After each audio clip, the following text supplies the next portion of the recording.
l'organisation de la Web Cup, la compétition, le contenu même de la compétition correspond un peu à ce qu'on attend des employés du secteur. Donc le fait de le faire sous forme d'un jeu nous permet de tester les talents d'une part et aussi créer une motivation chez les jeunes, parce on constate qu'il y a beaucoup de jeunes qui ont une idée tronquée de ce qu'est les métiers de l'ICT BPO. On a eu, je dirais, un mauvais départ d'une certaine façon du secteur à Maurice, parce que lorsqu'on parle de l'ICT BPO, les deux sont mélangés et on a commencé cette activité à Maurice avec des call centers, des gens qui travaillaient très tard, c'était une mauvaise expérience qui a répercuté sur tous les métiers de l'ICT.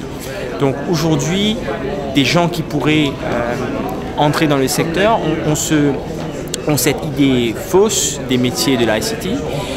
Maintenant, avoir une compétition qui est en fait un jeu et qui nécessite plusieurs aptitudes, aptitudes de créativité, aptitudes de programmation, d'être réactif et qui, d'une certaine façon, c'est un peu comme les video games des jeunes, mais là ils sont complètement dans la création eux-mêmes.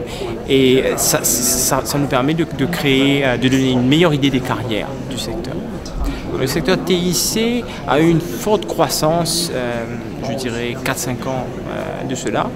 La croissance a ralenti bien sûr avec la crise économique, ça a été le cas un peu partout, mais a toujours été supérieur aux autres secteurs d'activité. On est aujourd'hui le troisième, on appelle le secteur ICT BPO, le troisième pilier de l'économie mauricienne. On a quand même l'ambition de faire encore mieux que ça, parce que cela correspond un peu aux ambitions de notre jeunesse, d'être plus dans les métiers de technologie. Et on pense que dans 4-5 ans, peut-être qu'on sera le second secteur de l'économie mauricienne, donc c'est très important pour Maurice. Au niveau formation, comment ça se passe à Maurice? Est-ce qu'il y a beaucoup de formations disponibles? Est-ce que c'est un secteur qui est très ouvert? Il y a beaucoup de formations et on a plusieurs universités. On a l'Université de Maurice, l'Université de Technologie, Open University, on a des universités privées, Middlesex, Charles Telfair. Il y a toute une gamme d'universités et les métiers ICT sont bien représentés.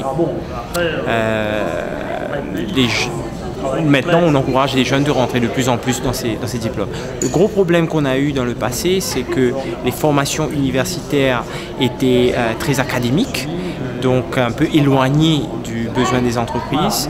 Donc ce qu'on est en train de faire aujourd'hui, c'est que le monde des entreprises se rapproche des universités et des institutions de formation tertiaire pour créer des ponts, pour faire, là, moi j'étais impliqué dans le lancement de l'alternance avec la Chambre de commerce Maurice qui offre des BTS d'ailleurs sous l'Académie de la Réunion.